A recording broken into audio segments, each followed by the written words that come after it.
Alors, cette semaine, pour l'entrevue Max et Bruno, on a la chance de jaser à la saveur de la semaine, la saveur du mois, même à un ami à Bruno et moi, Pierre-Luc Dubois, en direct de Winnipeg. Comment ça va, Pierre-Luc? Ça va bien, vous autres? Ça va très bien. Oui, très bien. Qu'est-ce qui se passe de bon, Pierre-Luc? Ça doit être tranquille ces jours-ci. Ouais, Netflix, pas mal à la longueur de la journée. C'est le temps de faire des appels, puis parler à mes amis, parler à ma famille, puis tout ça. Mais il n'y a pas grand-chose à faire à part ça. Ah, là, ça fait 4 jours, tu es en quarantaine nouvellement à Winnipeg. Comment tu vis ça? Est-ce que tu réalises, premièrement, est-ce que la pression tombe un petit peu tranquillement? Ouais, ça commence un peu à tomber un peu. Les 2-3 premières journées, beaucoup d'entrevues, beaucoup de ces choses-là, là, ça commence à se calmer un peu moins de questions. Mais je pense que peut-être le premier match ou la première pratique, c'est là vraiment que je vais sentir que c'est la vraie vie. Maintenant, comme je te dis, on essaie de faire la quarantaine. On va voir combien de temps ça va prendre. Je pense que c'est 2 semaines pour le moment. Mais que ça soit fini, je vais être prêt à jouer. Pour ceux qui n'avaient pas l'Internet dans les dernières journées ou qui étaient pris dans une cave, Pierre-Luc a été échangé contre Patrick Laine et Jack Roslovic, maintenant à Winnipeg. Quand ça arrive une transaction dans la Ligue nationale, surtout pendant la saison, c'est déjà particulier. C'est vite, tu vas chercher tes valises, tu pars, tu arrives, de vite, t'embarques, tu mets un nouveau coéquipier, tu joues une game tout de suite. Il y a tout le temps des histoires rocambolesques liées à ça. Mais là, j'aimerais savoir la version COVID d'une transaction saison comme ça. Ça ressemblait à quoi là, au moment que tu as su que tu t'en allais à Winnipeg? Ça a dû être un peu plus compliqué. Oui, mais j'ai reçu l'appel le matin. Je pense que je l'ai appris pas mal en même temps que tout le monde. Après ça, ils m'ont demandé si je fais partir le soir même pour Winnipeg. Puis j'avais pas grand-chose à pacter, fait que j'ai dit oui. Je suis allé à la maison, j'ai tout mis dans mes valises le plus vite possible. J'ai pris l'avion à 8 h l'heure de Columbus. Puis après ça, je suis venu à Winnipeg. Quand je suis arrivé ici, vu qu'à cause du COVID, moi, je pouvais pas être en contact avec personne, vu qu'il fallait que je fasse une quarantaine. Fait au moins, j'avais pas besoin de toucher à mes valises, de toucher ces choses-là parce que fallait que je reste moins en contact possible. Mais j'ai pas été changé dans une saison normale, fait que je sais pas trop, là, mais c'était une journée très chargée. Ah, pour avoir été échangé, je peux te confirmer que c'est difficile. Tu sais, Bruno, t'as pas été échangé. Moi, il m'aimait. Toi, il t'aimait. Toi, il t'aimait pas. Max, il voulait te chipper. Puis lui? Lui, il l'aimait beaucoup, là. Oh, ben oui, tout le monde. Mais, tu sais, c'est difficile. T'as la famille, toi, je sais que t'as des chiens et tout. Tu te fais appeler le matin, tu sais pas où tu t'en vas, premièrement. Et ça a été comment pour toi, ce stress-là, de dealer avec, OK, t'as plein d'équipes qui sont intéressées, des rumeurs. Je ne peux pas te demander si tu avais des préférences, mais comment, quand c'est arrivé, c'est Winnipeg, comment tu as vécu ça? Oui, comme tu as dit, à la fin, tu entendais pas mal toujours les mêmes équipes. Je savais que ça va de mon contrôle, mais tu commences à faire des scénarios dans ta tête.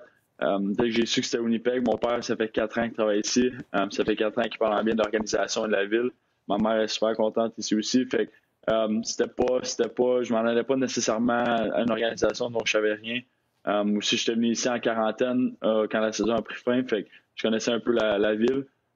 Mais avoir mes parents ici, c'est sûr que ça l'aide. Avoir mes parents pour m'amener des choses quand je suis en quarantaine ici, c'est sûr que ça l'aide.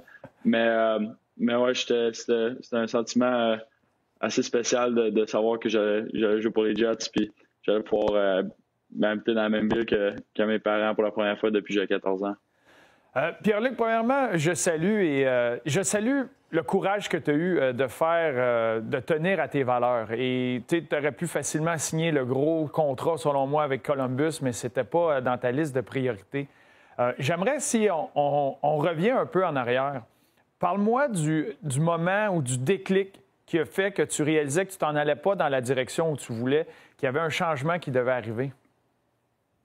Oui, mais je pense que il y a beaucoup de monde qui pense que je me suis réveillé un matin puis c'est comme ça que je me sentais. Mais la vérité, c'est que ça faisait quand même un peu de temps que j'y pensais.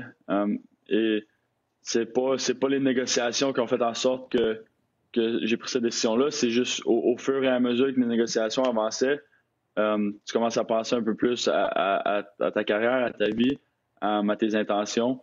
Et le plus que ça avançait, Là, à la fin, le plus que ça se rapprochait, c'est comme j'essayais de me mentir un peu, j'essayais de me faire croire que c'était correct. Mais en bout de ligne, comme tu as dit, il fallait vraiment que je prenne mes valeurs en mes propres mains. Je voulais prendre ma vie en mes propres mains. Je voulais essayer de me rendre heureux. C'est ça qui a fait un peu, c'est ça un peu le déclic quand ça s'en venait proche d'un contrat et que finalement, je me suis dit, bon, je peux plus essayer de me mentir. Il va falloir que je dise la vérité. Ben écoute, Pierre-Luc, pour t'avoir jasé un petit peu pendant ces moments-là, je salue moi aussi ton courage, ton honnêteté, ton authenticité, parce que c'est toi, à la fin de la journée, qui va à l'aréna. C'est toi qui vis avec ça. Puis, écoute, tu as le droit de te fâcher là, puis moi, ça me fâche un petit peu parce que, tu sais, tu reçois un petit peu, pas de la bad press un peu à propos de ça, de demander un échange à ton âge, mais après ça, tu as Laine puis Roslovic aussi, qui voulaient partir de Winnipeg. Pourquoi on n'en parle pas d'eux? Ouais, ben, écoute, c'est une question que je me pose aussi. Mais je pense que quand on a parlé à Columbus pour leur dire que nos intentions, on a essayé de garder ça le plus entre nous possible. On voulait pas trop que ça sorte. Ça a marché. Dès le début de la saison, le plan a changé un peu. Fait qu'on est allé au plan B. Mais on essaie de rester respectueux avec l'organisation, on essaie de rester professionnel. On a signé un contrat de 2 ans avec eux pour leur donner un peu plus de temps à trouver quelque chose. Mais ouais, je suis pas le premier joueur de l'histoire de la Ligue nationale à demander un échange, je vais pas être le dernier. Mais des fois, c'est des choses qui arrivent. Le monde qui me connaît vraiment savent je suis quelle sorte de personne, quelle sorte de joueur, c'est mon caractère. Donc je suis pas trop inquiet pour ça. Puis, je comprends, là, Pierre-Luc, il est là-dedans, puis il reste très gentil, très respectueux envers l'organisation qui l'a repêché, puis je le comprends, mais la différence, selon moi, est là. Il y a une organisation qui a su contrôler cette situation-là et maximiser le tout. Il y a une organisation qui était pas capable de contrôler ce qui se passait, puis ça a propulsé les choses, mais tant mieux pour Pierre-Luc. Puis tu l'as dit dans ce que tu viens de dire, tu es loin d'être le premier et tu es loin d'être le dernier qui se retrouve dans ce genre de situation-là. J'ai joué avec des coéquipiers qui demandaient d'être échangés, qui n'étaient pas heureux. Puis le monde pense, ah oui, comme coéquipier, tu vas être fâché après lui, il veut s'en aller. Au contraire, ma réaction était de supporter quelqu'un qui n'était pas heureux. Tu peux pas le forcer d'être heureux. Tu allais le voir, tu lui jasais, c'est sûr que tu essaies de comprendre, puis tu essaies de l'aider le plus possible. Puis moi, le seul commentaire qui venait, c'était « Hey, continue à te présenter. » Le gars continue à travailler fort, puis c'est tout ce que tu demandes à ton coéquipier, puis tu lui souhaites du bonheur. La différence, Bruno, c'est que souvent, ces joueurs-là voulaient se faire échanger parce qu'ils ne voulaient plus jouer avec toi. En tout cas, ça, c'est mon... Ouais, mais attends, là, j'ai une question. Moi, Pierre-Luc, là-dedans, là, tes coéquipiers à Columbus, il y en a-tu qui sont venus t'épauler là-dedans? Tu sais, qui a voulu se rapprocher pour vouloir t'épauler dans ce processus-là? Ouais, ben, je l'ai un peu, parce que, tu sais, ça avait sorti un peu dès que j'avais signé le contrat. Donc, avant le camp d'entraînement, je l'ai parlé aux gars, je l'ai leur un peu... Je savais qu'il y avait beaucoup de questions envers ma situation, fait que je voulais leur parler un peu plus de ça. Je leur ai dit mes intentions. Je leur ai dit que j'étais là pour répondre aux questions. Il y a des gars qui avaient plus de questions que d'autres. Il y a des gars qui étaient plus surpris que d'autres. Mais en général, tous les gars, comme tu as dit, en bout de ligne, on est des amis, on est des coéquipiers, on est des humains et on souhaite juste le bonheur pour ses amis. Donc, je te dirais que tous les gars dans la chambre comprenaient ma décision, même s'il y en avait qui n'étaient pas en accord avec, ils comprenaient. Puis en tant qu'ami, j'avais le support des joueurs. Ça a été quoi? Tu mentionnais, puis comme coéquipier, on l'a vécu, que ça soit que le gars va signer un gros contrat. Tu sais, ça va arriver dans une équipe, c'est pas parce qu'un gars signe un gros contrat, puis là, qu'il y a un autre qui se fait échanger à cause de ça. Tu ne deviens pas fâché après cette situation-là. Comme joueur, tu te comprends. Puis la même chose dans ta situation, les gars t'ont compris.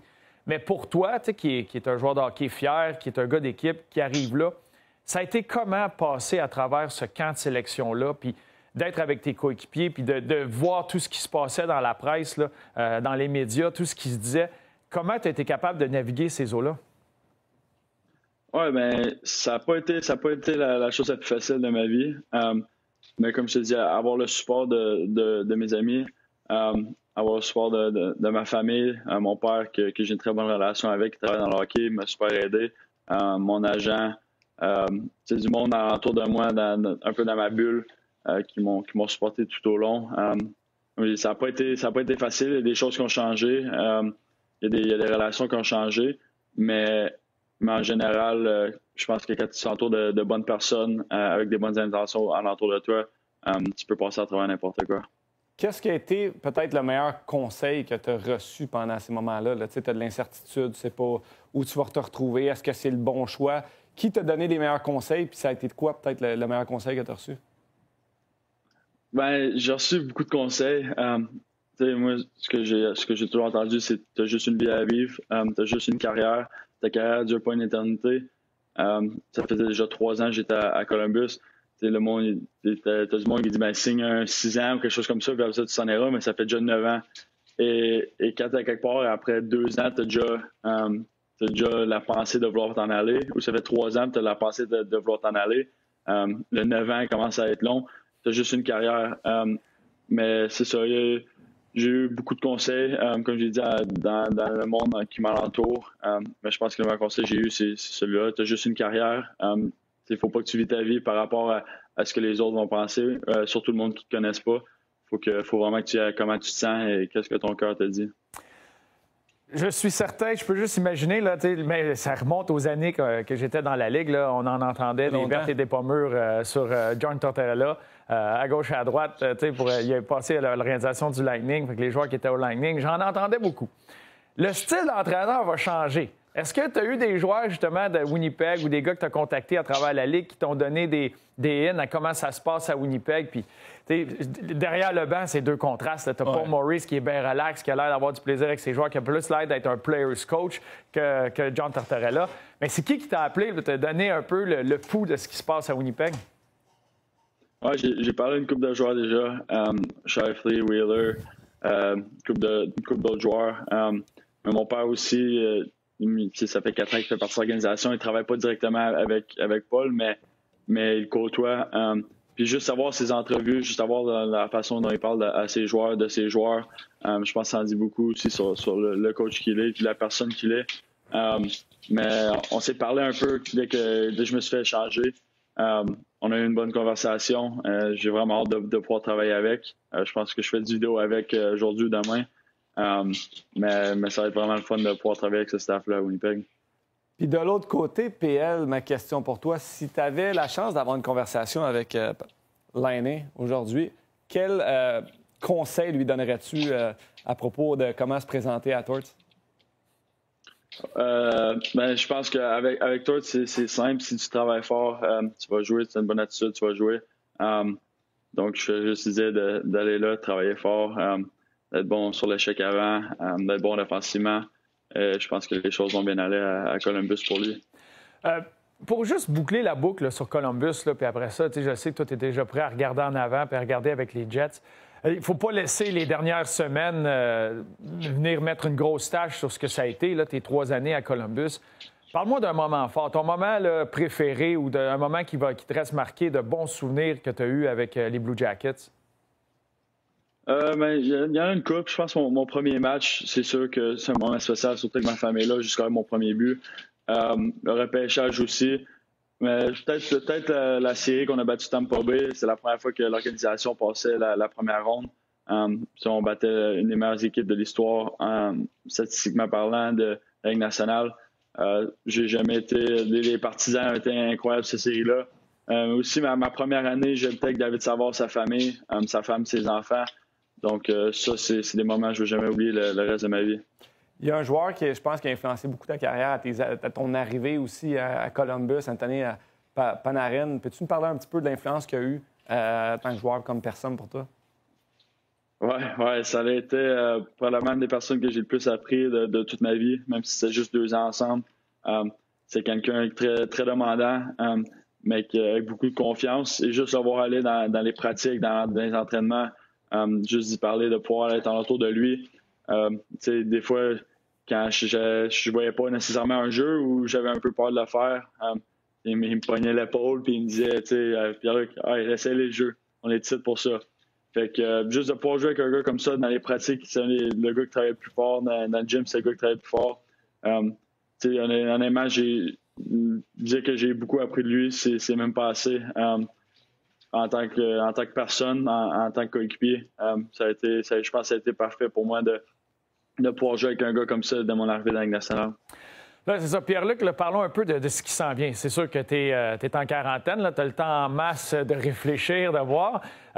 Avec tes premiers contacts sur l'organisation, de ce que tu connais des Jets de Winnipeg, tu sais, quand tu les regardes là, avec les Scheifele, les Wheeler, tu les as nommés tantôt, mais Paul Stastny qui est revenu, les Ehlers, les Connor, c'est une équipe qui a énormément de talent à l'avant. Fait que là, comment tu vois ça? Puis ça a été quoi l'approche de l'équipe envers toi pour ton rôle, pour venir aider cette équipe-là à se classer en série dans la Division Nord? Oui, mais si, comme tu as dit, tu regardes l'alignement, puis il y a de la profondeur, partout. Tu as une très bonne offensive, des très bons défenseurs, puis un des meilleurs gardiens de la Ligue nationale. Mais quand je regarde le line-up, quand je regarde les matchs comme hier, c'est très excitant. J'ai très hâte de pouvoir faire partie de cet alignement-là. J'ai parlé, comme j'ai dit, quand je me suis fait changer, j'ai parlé au coach. Il a dit, ici, tu as des gars comme toi, tu as des gars qui sont gros, qui sont forts, qui sont capables de bien jouer défensivement puis offensivement, qui sont capables de faire des jeux. Donc, je pense que ça va être un fit parfait ici avec les Jets, mais comme j'ai dit, j'ai vraiment hâte de pouvoir rentrer et de commencer à jouer avec eux. Est-ce qu'ils t'ont parlé de jouer à la défense ou de jouer avec 4 attaquants et un défenseur? Je regarde la formation, ça fait un bout, mais je sais que les Jets regardaient pour... Ils ont perdu tellement de gros morceaux à la défense, hein, les Myers, les Trouba, les Byfuglien pendant un moment à la défense. C'est une défensive qui surprend d'année en année. C'est sûr que quand tu as le Buck derrière le filet, mais ça va être très intéressant de voir comment tu vas jongler. Puis quand on parle un peu partout dans la Ligue, on aime ça parler des monstres à 2 têtes. Ouais. Mais là, moi, je regarde Connor jouer avec sa vitesse, les Ehlers, son début de saison. On commence à parler d'un monstre à 5 à 6 têtes. Là, oui, Stastny, j'ai eu la chance de jouer avec Paul Stastny. Pour moi, on a vu hier ça passe et tout. C'est des joueurs, ça va être très dangereux. Comme tu dis, un monstre à 2 têtes, tu peux revenir avec plusieurs options. Puis ça, je pense, Pierre-Luc, toi, tu es un joueur de hockey. Pour moi, tu es très authentique. Tu veux jouer au hockey. Tu es bon dans une structure, mais à la fin de la journée, tu veux faire des jeux, puis tu vas avoir la chance de montrer ton talent sur la glace. Tu envisages ça comment avec d'autres joueurs comme ça? Oui, c'est très excitant, comme tu as dit. Je pense que si tu regardes les équipes qui gagnent les Coupes Stanley, c'est des équipes qui sont capables de jouer partout. C'est des équipes qui sont capables de jouer dans tous les sens. Je regarde les Jets, les joueurs qui ont... Si c'est un match physique que tu veux jouer, ils sont capables. Si c'est rapide, ils sont capables. Si c'est juste faire des jeux offensifs, ils sont capables. C'est ça, je trouve, qui est intéressant de cette équipe-là, c'est qu'ils peuvent jouer tous les styles de jeu. Et je pense que quand tu regardes les équipes qui gagnent, c'est des équipes qui sont capables ils ont une identité, bien sûr, mais sont capables de jouer tous les styles possibles, sont capables de s'adapter. Et tu regardes l'alignement des Jets et parler au staff, c'est ça qu'ils disent. Ils veulent être une équipe qui peut jouer de toutes les façons possibles. Donc, de pouvoir faire partie d'un groupe comme ça, c'est assez spécial. Et à mon avis aussi, pour en rajouter là-dessus, une des difficultés de jouer à Winnipeg, c'est l'avantage de la glace. C'est un des buildings, sinon le building. Donc, c'est sûr qu'on enlève les fans, là. Ouais. On enlève les fans, c'est certain, mais on dirait que la glace est petite pour la grosseur des joueurs qui seront là. C'est vrai, c'est un building, une place intimidante. Là, ils vont finir par revenir, là, les partisans, là, je crois, dans les prochaines années. Donc, c'est une place très intéressante. Juste question rapide, là. Nouveau départ, peut dire, ton choix de numéro. T'as-tu un nouveau numéro? Tu changes ça? Tu gardes-tu le même? Oui, mais un de mes meilleurs amis m'a texté aussitôt que je me suis fait changer.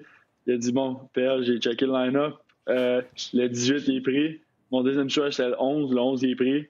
Puis mon troisième, c'est 81. 81, il est pris. J'ai pensé à faire... Ouais, c'est ça. J'ai pensé à faire honneur à Max. Mais en bout de ligne, j'ai choisi le 13. Ah, comment? C'est-tu un scoop? Tu nous donnes-tu un scoop ici à Max et Bruno que tu vas avoir le numéro 13? Non, c'est déjà sorti. C'est déjà sorti. Je voulais le numéro à Max, là, mais il est retiré, je pense, dans toutes les arénas. Ouais, c'est ça. Ils ont fait ça. C'est quoi l'histoire derrière le 13? Honnêtement, c'est juste un numéro que j'aime depuis un bout. Cam Atkinson aussi à Columbus qui a été super pour moi. Il y avait le 13, un de mes amis d'enfance, il y avait le 13 aussi, fait que lui il poussait fort pour ça. Mais je sais pas, c'est juste un numéro que j'aimais. Je voulais pas aller trop haut non plus. Quand j'étais plus jeune, j'avais 90, 92, 96, mais je voulais pas retourner là-dedans. Fait que 13, ça faisait du sens. J'aime ça. J'aime le numéro 13, mais 25, t'aurais très, très, très bien fait. Pierre-Luc, on te l'a demandé avant d'entrer un nombre, mais là, tu t'en vas à Winnipeg. Ton père est là, il va pouvoir te checker. Tu vas-tu, après ta quarantaine, tu vas-tu aller habiter chez tes parents? Non, je pense pas. Ma mère, elle pousse fort pour ça, mais je pense que je vais rester dans la maison ici peut-être jusqu'à la fin de l'année. J'ai 2 chiens aussi, fait que je pense que ça va faire un petit peu trop d'action dans leur maison. Au moins, ils vont pouvoir les garder. Tu as une gardienne de chiens, ça, c'est le fun. Ouais, c'est ça. Puis mes parents, c'est sûr que ma mère elle va avoir une clé de la maison aussi. Là. Fait que d'après moi, elle l'a déjà. Fait que je vais les voir assez souvent, mes parents. Mais ça remonte, là, justement, tu parles de la relation avec tes parents, puis c'est particulier de pouvoir justement être près de ta famille pendant la saison, de vivre ça. Habituellement, on est habitué, tu quittes, tu te parles au téléphone, tu te vois à Noël, puis après ça, tu te revois quand la saison est terminée. Fait que tu en reparleras à la fin de la saison si c'est un gros plus ou c'est un peu difficile. Ouais, je vais laisser savoir. Mais moi, je veux savoir, remontons parce que ton père aussi qui a joué au hockey, il a joué dans la DEL, il a joué en Europe. Tu es né en 2 saisons de lui là, entre la DEL et en Angleterre. Parle-moi de tes débuts. Tu sais que tu as voyagé beaucoup dans ta jeunesse étant le garçon d'un joueur de hockey qui se promenait. Parle-moi de ces débuts-là, où tu as commencé à jouer au hockey, puis le fait de te promener de ville en ville là, à ton jeune âge.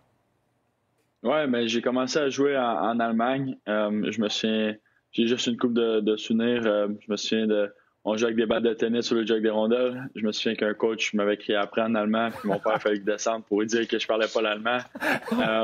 Puis après ça, on est allé à Saint-Basile. J'ai joué une saison là. Après ça, mon hockey mineur, j'ai fait en Bécomo puis Rimouski. Puis après ça, mais c'est ça, j'ai voyagé beaucoup en tant que jeune. Mais je pense que c'est une bonne chose. Ça m'a un peu préparé pour la Ligue nationale que tu sais pas nécessairement tu vas habiter où. Je suis ouvert à bouger. Je pense pas que venir ici à Winnipeg, ça va être un très gros ajustement parce que je trouve que c'est plus excitant. Je trouve que c'est quelque chose une autre expérience dans la vie, une autre chose que tu peux rajouter dans tes bagages. Mais je pense que en tant que jeune, j'ai beaucoup bougé, mais ça m'a permis d'être plus confortable aujourd'hui. Tu parles de ton père, c'est un gars de hockey, l'expérience qu'il a derrière un banc. Ça a été quoi les meilleurs conseils qu'il t'a donnés quand tu grandissais, tu joues au hockey? Je pense que le plus gros conseil qu'il m'a donné, et encore aujourd'hui que j'essaie de suivre, c'est que le hockey, c'est le fun. Marquer des buts, c'est le fun. Avoir des passes, c'est le fun. Mais gagner des matchs, c'est ça qui compte le plus. Et dans gagner, il n'y a pas juste scorer puis il n'y a pas juste faire des passes. Il y a aussi bien jouer défensivement. Il y a aussi avoir un bon bâton, positionnement, être bon sur le forecheck, toutes ces choses-là. Que je pense que c'est ça qui fait en sorte que tu es dur à jouer contre. C'est ça qui fait en sorte que quand les matchs sont un peu plus difficiles, tu es capable d'aider l'équipe de pas juste une façon, mais de plusieurs façons. C'est pas toujours le plus excitant à voir. C'est pas toujours ce qui fait parler de toi. Mais en bout de ligne, le plus important, c'est de gagner puis c'est l'équipe. Donc, c'est ça que j'essaie de suivre encore aujourd'hui. Pierre-Luc, pour savoir, tu es une machine de l'entraînement. Tu t'entraînes avec accélération, là, la gang de Marc Lambert, avec Sébastien. Tu es une machine là-dedans. Tu t'y connais bien, tu as grandi là-dedans. Mais en quarantaine, ça ressemble à quoi? Parce que tu te prépares, puis tu vas revenir, puis ils vont vouloir te voir dans une formation assez rapidement. Est-ce que tu t'accroches? Fais-tu des courses à la Rocky des petites collines à Winnipeg? Oui, ils m'ont amené un bicycle ici, ils m'ont amené des poids, des élastiques. Chaque jour, ils m'envoient un texte pour dire l'entraînement de la journée. Comme on dit un peu avant l'émission, je pense que je vais me faire une patinoire extérieure dans la cour ici pour pouvoir patiner vu que je peux pas partir de la maison, mais j'essaie de rester le plus possible en forme, de bien manger aussi. C'est pas évident de s'entraîner quand tu es dans ton salon et tu as 2 chiens qui te jobbent après. Mais j'essaie le plus possible de rester en forme.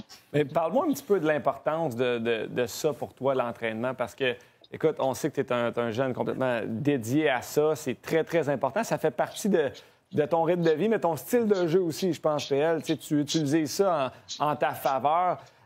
Pour les jeunes à la maison qui nous écoutent côté développement, là, c'est quoi pour toi l'importance du conditionnement physique? Ouais, moi, je trouve que c'est très important. Je pense que le monde le sait que c'est très important, mais de pouvoir... Tout le monde parle d'améliorer son coup de patin, d'améliorer son tir, d'améliorer ses mains, mais c'est juste un autre atout pour toi d'être en forme. C'est juste un autre atout de pouvoir jouer 25 minutes sans être fatigué. C'est juste un autre atout de pouvoir gagner tes bâtons 1 contre 1. C'est fait quand même pas facilement, mais c'est moins difficile. je pense que c'est très important. Mais en plus, c'est comme ça que tu améliores ton coup de patin, c'est comme ça que tu améliores ton tir, c'est comme ça que tu améliores beaucoup d'aspects dans ta game. Depuis j'ai 16 ans. T'sais, avant, quand j'étais plus jeune, je m'entraînais un peu, mais quand tu es jeune, c'est plus pour le plaisir. Je pense à 16 ans, c'est là que j'ai commencé à plus à prendre au sérieux. Puis j'ai commencé à avoir un gros changement, pas juste dans ma game, mais dans ma vie aussi. Pierre-Luc, tu parles d'atout. Hein? Tu parlais d'être en forme, ton patin, ton lancer, mais tu as été une bête dans la bulle à Toronto, en série, quand c'était les matchs importants. Tu as levé ton jeu d'un cran. Tu as pris fierté, comme tu le mentionnais un peu plus tôt. Tu prends fierté dans les deux sens de la patinoire, à tout faire ce que tu peux faire pour aider ton équipe à gagner, pas juste à produire offensivement. Comment tu continues à développer cet aspect-là dans la Ligue nationale, de bien voir, de bien lire la game, de jouer sur 200 pieds? Est-ce que c'est parce que tu regardes des joueurs jouer? C'est-tu à travers le vidéo? C'est-tu en lisant le derrière de boîtes de céréales? Comment tu fais pour... En me regardant jouer. Ça, c'est je fais pas ça. Max. Comment tu fais pour continuer à travailler cet aspect-là? Oui, mais tu peux toujours apprendre. Et je pense que c'est une des choses les plus difficiles dans la Ligue nationale. C'est pas facile de marquer des buts, c'est pas facile de jouer défensivement, mais c'est encore plus difficile de faire les deux, d'aider l'offensive, mais aussi d'aider la défensive. C'est pas facile. Je pense que ça prend énormément d'efforts. Il faut aussi que mentalement tu sois prêt pour ça et que ça te tente. Mais tu regardes des gars comme Patrice Bergeron, Ryan O'Reilly, Andy Kopitar, Sean Couturier, des gars comme ça. L'effort qu'ils mettent dans les deux sens de la patinoire, c'est quasiment une inspiration de les voir jouer. De jouer contre Patrice Bergeron dans les séries comme j'ai joué il y a 2 ans. Je l'ai vu assez souvent. C'est pas facile de jouer contre, mais tu peux toujours apprendre, que ce soit avec du vidéo ou juste je pense, d'y penser un peu plus, d'être plus conscient que l'aspect défensif, c'est autant important que l'aspect offensif. PL, avoir la chance de te connaître un petit peu plus, tu es un jeune joueur avant-gardiste qui croit au potentiel futur du hockey dans le côté marketing, qui croit... on avait une discussion l'été passé, tu comparais un petit peu la mentalité hockey comparativement à la mentalité de la NBA, côté basketball.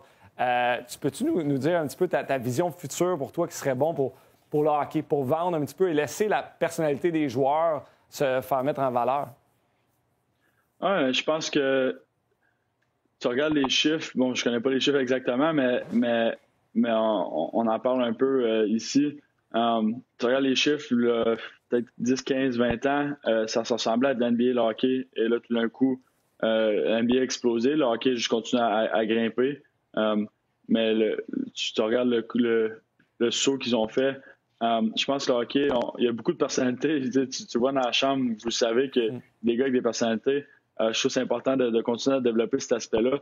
C'est aussi important aussi, je pense, de rentrer, comme on fait un peu en ce moment, mais dans nos communautés, de continuer à aider, de continuer à supporter nos communautés, les jeunes, le hockey mineur, toutes ces choses-là. C'est le hockey mineur qui va faire en sorte que des bons joueurs continuent à se développer pour aider la Ligue nationale et les produits qu'on vend. Mais je pense qu'il y a encore beaucoup de choses qu'on peut faire. Mais ouais, comme tu as dit, on en a parlé beaucoup. Moi, j'aime ça penser, j'ai beaucoup d'idées. Mais je pense qu'il y a encore beaucoup de choses qu'on peut faire. Bien, parlant d'idées, puis après ça, on viendra au don, au geste que tu as fait là, avec nous, mais parle-moi, c'est quoi de ces idées-là au niveau marketing pour... on sait maintenant que les clients ou les gens à la maison, là, il y a tellement de choses que tu as accès maintenant, il y a tellement de façons différentes de se divertir. Qu'est-ce qui pourrait les attirer vers ces personnalités-là de la Ligue nationale? C'est quoi les idées que tu as brassées de permettre un certain accès ou de voir, j'en sais qu'il y en a qui parlaient du son, comme la XFL ou la Formule 1, où tu peux directement, là, Pierre-Luc finit un chiffre, je pourrais peser sur un bouton puis l'entendre parler sur le banc. C'est où que tu mets la ligne, puis qu'est-ce qui pourrait être intéressant pour le partisan? Oui, mais c'est ça qui est un peu... Bon, la situation actuelle avec le COVID, qu'il n'y a pas de partisans dans les estrades, c'est sûr que c'est pas évident, mais c'est ça aussi que je pense que ça peut être une opportunité pour être un peu plus créatif. Je pense que dans la bulle, ils ont essayé des choses, mais aujourd'hui, avec les réseaux sociaux, il y a beaucoup de choses qui changent et la vie est beaucoup plus rapide aujourd'hui. Moi, je ne suis pas nécessairement la NFL ou la NBA, mais je suis au courant de tout ce qui se passe à cause d'Instagram puis à cause des vidéos de 1 minute que tu vois, ou à cause de juste des faits saillants des matchs. Et je pense que c'est un peu là que ça s'en va dans cette direction-là. Je pense que je vois la personnalité des joueurs. Comme j'ai dit, je suis pas ces ligues-là nécessairement comme un gros partisan, mais je suis au courant de tout ce qui se passe juste à cause de ça. Et je pense qu'on peut continuer à faire ça. Et comme tu as dit, la chose pour les matchs, je sais pas si c'est ça la réponse, mais des choses comme ça, je sais que ça serait cool en tant que... Là, je regarde les matchs à la télé ici parce que je peux pas être à l'aréna pour les voir. Et je me dis des fois, des choses comme ça va pas être le fun. Là, il faut juste trouver un équilibre entre ce que les gars veulent et ce qui est possible. Mais c'est sûr que en ce moment, c'est le temps d'être créatif avec ces choses-là. Je suis d'accord. C'est de vendre le sport. Hein? C'est d'utiliser les opportunités pour vendre le sport. Tu l'as dit tantôt, ce que j'ai aimé beaucoup, c'est de s'impliquer aussi auprès du hockey mineur, auprès des écoles de hockey l'été quand on revient d'arriver, puis d'envoyer des joueurs, admettons Pierre-Luc qui va aller faire une école de hockey à Winnipeg, qui va peut-être inspirer 20, 30, 40 autres joueurs qui va être le futur du hockey. Donc, chapeau pour ça. Et je voulais prendre un moment aussi pour te dire merci. Il y a à peu près 2 mois, 1 mois et demi, Pierre-Luc m'a appelé pour dire, écoute, j'aimerais ça m'impliquer quelque part au Québec pour faire un don à différentes fondations. J'aimerais m'impliquer. Tu as choisi la Fondation Gervais Talbot pour faire un don d'argent qu'on va faire au mois de février avec l'école secondaire Fernand Lefebvre de Sorel pour donner des dons en nourriture et vêtements pendant la quarantaine, la COVID, les fêtes qui ont été difficiles. Donc, ça, c'est Pierre-Luc Dubois. Et peux-tu me dire un petit peu pourquoi tu as eu ce réflexe-là de nous appeler? J'aimerais aider la communauté au Québec. Oui, bien, je me souviens quand je t'avais appelé, je commençais à penser à des idées. Pendant la première quarantaine, je pensais aussi, j'avais fait un don au bâtiment chez mes grands-parents. J'avais fait un don aussi à Columbus. Mais là, je me disais, bon, là, c'est Noël. Le monde est encore dans le même monde un peu. Et je me suis dit, pourquoi pas faire quelque chose? Je t'ai texté parce que je savais que tu connaissais beaucoup de personnes qui pouvaient aider. Après ça, mais je trouve que c'est juste important.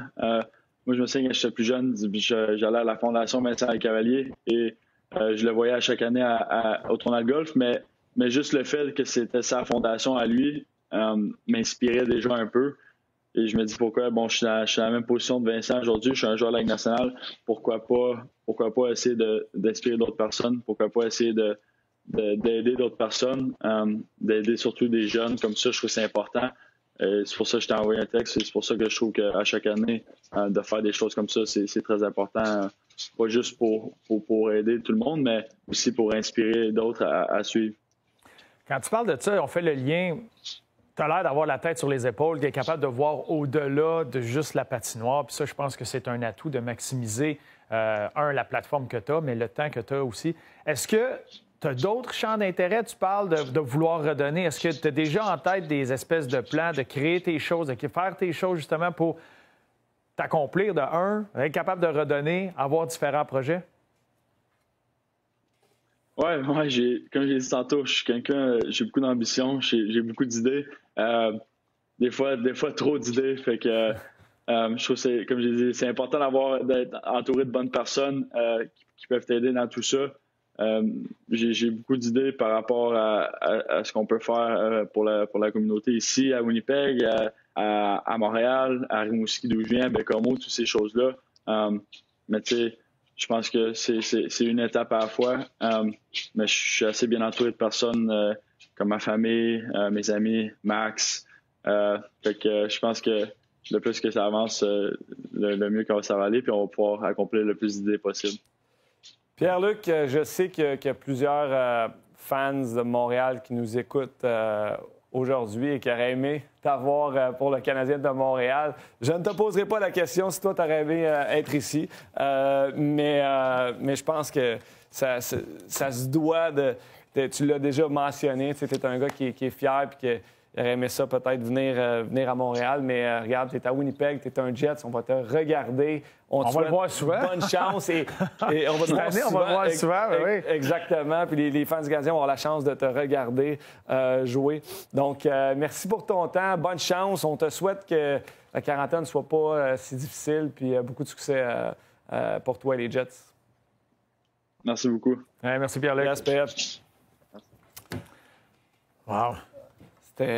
C'est quel jeune homme mature. Il ne faut pas oublier que c'est un jeune homme de 22 ans qui a vécu toute cette gamme-là d'émotions médiatiques, personnelles dans les dernières semaines. Et ça ne doit pas être facile, d'assumer sa décision. En début d'entrevue, quand il dit « Moi, regarde, c'est ça mes valeurs, c'est ça. » Puis c'est lui qui s'en va à l'aréna avec son sac de hockey le matin.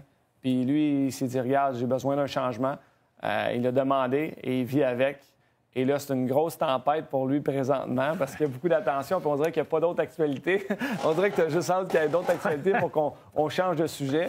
Mais cette tempête-là va passer. Puis il va avoir la chance bientôt de performer avec une autre formation. Parce que, sans dire que c'est coutume, c'est quotidien, que ça arrive tout le temps, mais j'ai joué avec des joueurs malheureux de se présenter à l'Arena qui étaient très malheureux. Puis en la grande majorité, il y en a qui font rien, qui ne changent absolument rien, puis qui se creusent un trou tout seul.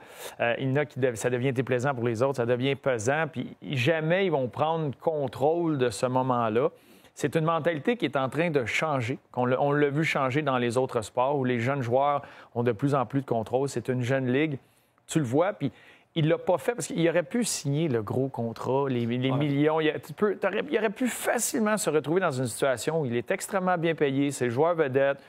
On appelle ça le punch-in, punch-out. Il se présente à l'aréna, c'est correct. Puis tout le monde, il dirait autour, ben voyons donc, t'avales la pilule, c'est pas grave, le salaire que tu fais, vas-y.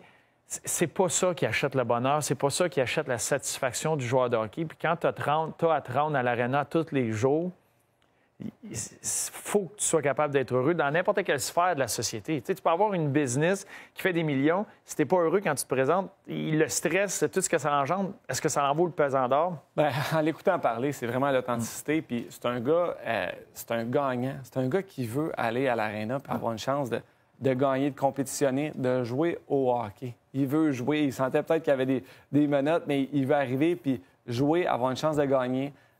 S'amuser. Puis il a dit, si, admettons, je signais un contrat de 6 ans, ça fait déjà 3 ans qu'il était à Columbus, tu te retrouves, ça fait 9 ans que tu es là, puis tu n'as pas goûté à rien d'autre. Donc, il a pris sa carrière en charge. Puis je pense qu'il va vivre avec cette décision-là, puis il va vivre d'autres choses. Donc, très content pour lui. Puis c'est un jeune, c'est le fun à écouter, un jeune comme ça, qui voit tous les aspects de la game aussi. T'sais, il comprend ce qui se passe alentour du hockey, le marketing, la fondation. Puis il a 22 ans, c'est ça qui est magnifique. Puis il veut, je pense que c'est un gars qui a vraiment le potentiel de faire grandir le hockey, pas seulement au Québec, mais partout au Canada. Quand tu as un père qui a vécu du hockey, mais qui vit encore du hockey présentement, tu es capable d'avoir une perception un peu différente puis de comprendre des choses. Cet aspect-là, puis c'est pas tout le monde. On sait à quel point le monde du hockey est un peu plus timide là-dessus de vouloir justement exposer les personnalités de ses joueurs, contrairement, il mentionnait la NBA, mais même la NFL, etc. Puis il y a une façon de faire. Ça s'en va vers là, fait que c'est plus de le contrôler puis de le faire de la bonne façon que d'essayer de le bloquer complètement. Et tu vois, moi, avec les Islanders de Noah, Charles Wang, qui est décédé aujourd'hui, mes respects, mais c'en était un qui pensait en dehors de la boîte. C'est lui qui a créé, c'est lui qui a fait la base de tous les sites Internet de la Ligue nationale, de toutes les équipes. Et ça a été le premier à amener beaucoup de nouveaux concepts dans la Ligue. Et il y a eu le Islanders TV qui était là, d'essayer de donner accès. Mais quand c'est contrôlé par l'équipe, il y a une façon de faire. Il y a la XFL qui amenait justement des micros sur certains joueurs que tu peux aller voir pendant les matchs. En Formule 1, tu peux t'abonner puis écouter les conversations entre le chauffeur et son équipe en arrière, entre le pilote et l'équipe en arrière. Il y a des façons de faire. La seule affaire là-dedans, c'est que tu as la Ligue nationale, je pense, et aux équipes, d'aller de l'avant et de prendre contrôle pour que ça soit bien fait, que de laisser éventuellement juste l'argent guider ces décisions-là, puis ouvrir la porte quand les joueurs vont être réticents. Mais il y a du potentiel. Mais ça a été un petit peu un des côtés positifs de la COVID. Ça a été qu'ils ont été dans la bulle à Toronto, Edmonton. Ils ont pu essayer des choses avec différents angles de caméra, différents bruits dans les estrades. Pour eux, c'est regarde, on essaie quelque chose de nouveau. On va voir s'ils vont garder des choses innovatrices comme ça. Ça va continuer, mais on l'espère parce que faut s'adapter aux autres sports. Il faut continuer de progresser. Pat Brisson discutait avec nous il y a 3 semaines. Il parlait d'une division européenne. C'est des choses... Ça vaut la peine d'être le premier sport qui serait peut-être international dans une ligue. C'est des choses que je crois pour que le hockey continue à grandir qui serait très bien. Là, je regarde mes prévisions du début de la saison, là, puis là, je le regrette. J'ai déjà des regrets. C'est dur d'essayer de prévoir qui va finir où avant que la saison commence. Tu vois les équipes jouer. J'ai pas placé les Jets en série. Non? Puis j'arrête pas, là, gars. Je me promène, là, puis je vois la formation, puis je vais... La qualité de ce qu'ils ont à l'avant. Ouais. On est avec le dernier match qui... Le gardien de but aussi, hein? Le gardien de but. Puis ils ont une défensive qui trouve le moyen par communauté en gang de bien faire. Tu vois, j'avais placé les Canucks là. Ça peut changer vite, mais j'avais placé les Canucks en série et pas les Jets. Et présentement, je ne devrais pas le dire trop fort. Mais je suis pas le premier qui dit ça. Tu n'es pas celui qui connaît le plus ça aussi. En tout cas, c'est les commentaires que je reçois. Oui, tu reçois beaucoup. Moi, j'avais mis le Canadien en tête de liste et on voit après 2 semaines de jeu que le Canadien va très, très bien. Et on en parle à Max et Bruno cette semaine. Si vous n'avez pas la chance d'écouter, allez voir le rds.ca pour écouter Max et Bruno. Vraiment, les prédictions, je remporte les paris haut la main jusqu'à présent. Alors, je vais ressortir la vidéo que tu danses, là. C'est avec la conséquence de Marc-André. Moi, je te laisse tout le temps une petite avance en début de saison. C'est ma stratégie. Ouais. Alors, merci d'avoir été là. Super intéressant. Pierre-Luc Dubois, c'est tout un vrai. Puis, j'ai hâte de le voir discuter des matchs avec le chandail des Jets. À la semaine prochaine.